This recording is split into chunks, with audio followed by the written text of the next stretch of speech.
Hey ladies and gents, Elder Scrolls 6 has been in pre-production for over 4 years now. I want to talk a bit about the release date of this game, where its location's going to be, and also some of the stuff that we can expect from Bethesda and this game specifically. Elder Scrolls 6 is probably one of the most anticipated games that currently exists. Now look, there's a few others on the same level like Grand Theft Auto 6, but it definitely is a short list. Now currently the game dev studio behind Elder Scrolls 6 is in full production, working on releasing Starfield. The devs have said that Starfield is going to release in the first half of 2023. Now of course, before that happens, a lot of the art team especially is going to be coming off of Starfield and slowly starting to switch on to Elder Scrolls 6. On top of this as well, with Starfield and likewise with Elder Scrolls 6, what we've seen is previously with Bethesda titles, they've had 100, at most 200 people with Fallout 4 working on the games. However, with Starfield, and it's going to continue into Elder Scrolls 6, they now have 500 people working on the game. Bethesda used to release smaller titles like Elder Scrolls Blades that not many people really played, and likewise Fallout Shelter on the phone. But yeah, seemingly they've cut off all that stuff and they're purely focusing on Elder Scrolls 6 right after Starfield. Now as well, we do know that they're working with an updated version of the creation engine which created everything before Starfield. With this creation engine 2, as it's been dubbed, it's basically an updated version of the prior creation engine. We haven't really seen it tested yet, so we don't really know how it's going to work. Obviously, prior Bethesda games have been considered a little bit buggy in the past, let's just be honest. Now, are any of these massively game breaking? Most of them, no, to be honest. But they can be a bit frustrating, and we are just hoping that with Elder Scrolls 6 and with Starfield really, hopefully won't see as many bugs because it's creation engine 2, and surely there won't be as many bugs now, right guys? Now of course, as we know, Tamriel is the continent of Elder Scrolls. From what's been teased via Starfield trailers and some tweets back in January, what we seem to be looking at is both Hammerfell and potentially also High Rock likely to be the continents within Elder Scrolls 6. The reason for that is that we've seen them really tease both. If we actually look at the map of Tamriel, we can see from Skyrim, like the map isn't massive on Skyrim, and yet it's already way bigger than High Rock. And so for that reason alone, I strongly suspect it is going to be both High Rock and Hammerfell. The other headcanon is that potentially one is going to be a DLC, and that's potentially also the case. Although I do think that one's a lot less likely. But because of Starfield, we do know that world generation within Elder Scrolls 6 is actually going to be pretty easy. Essentially within Starfield, all of the worlds are going to be pre-generated and there's like 1,000 of them, so you can imagine how easy it most likely is going to be for world generation of both Hammerfell and High Rock.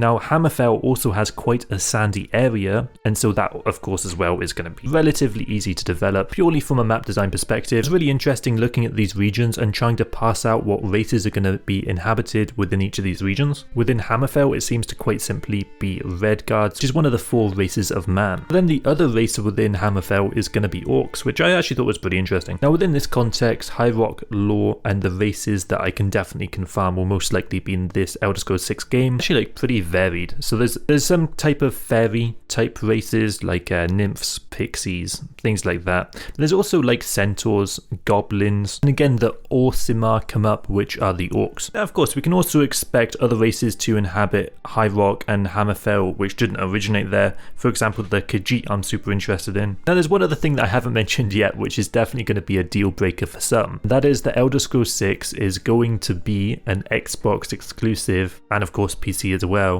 but you can't get it on PlayStation and most likely Nintendo as well. You may also be wondering to yourself, when is Elder Scrolls 6 going to release? Many of us have been looking forward to Elder Scrolls 6 ever since Skyrim came out many years ago. Interestingly enough, Skyrim Elder Scrolls 5 was released in 2011, which has already been 11 years for most of the people watching this video. And it looks like the wait's going to be a bit longer because whilst pre-production may have been going on for 4 years prior to this, that would have essentially just been lore building up the world, getting an idea of what the different races are going to be, and then afterwards the artist will start to transition into Elder Scrolls 6, which is most likely what we've been seeing over the last few months as people stop working on Starfield and slowly transition the team into working on Elder Scrolls 6. Now here's some interesting facts for you, just so we can get some context for when the release date might be.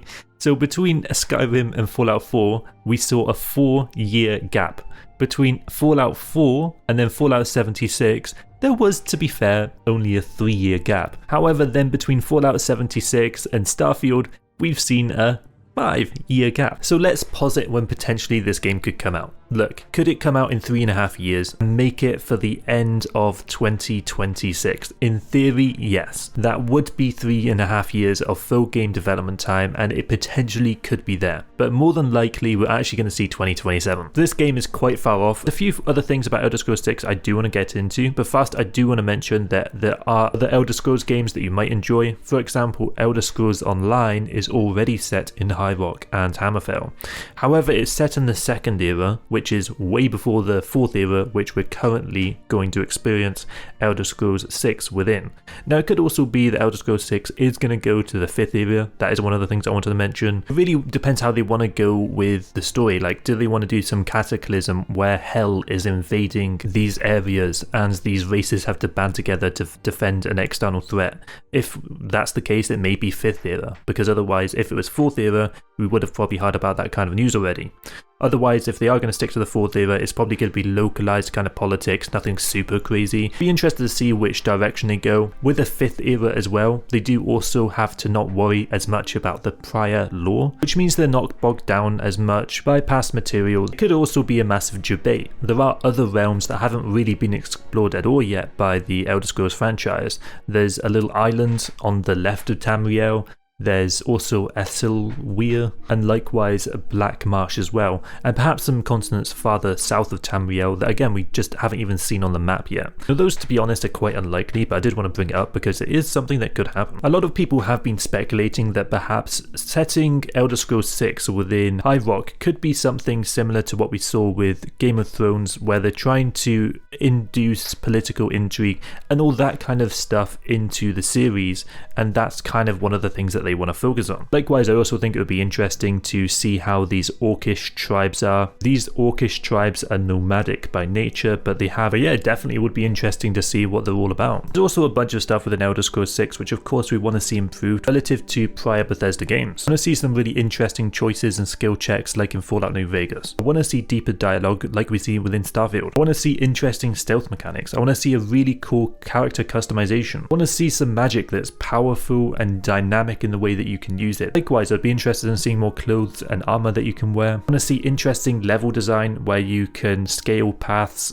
vertically. You can do stealth. ASX has done that pretty well in the past. I want to see some interesting boss fights as well, where they have maybe multiple stages and they have different abilities. That's something we saw Path of Exile do pretty well, and there's other games that are starting to now adopt that kind of boss difficulty without just adding a bunch of extra health to the boss. There's a bunch of other stuff here too that I'll mention in future videos. Right now I'm talking more about Starfield, and there are a few other RPG games that I am talking about, like the future Fable game. I encourage you to subscribe for all of that, and also just to help the channel out. Also, like the video if you liked it. Feel free to leave your thoughts, feelings and opinions in the comment section. As always, have a wonderful week. I'm out. GG. Bye bye.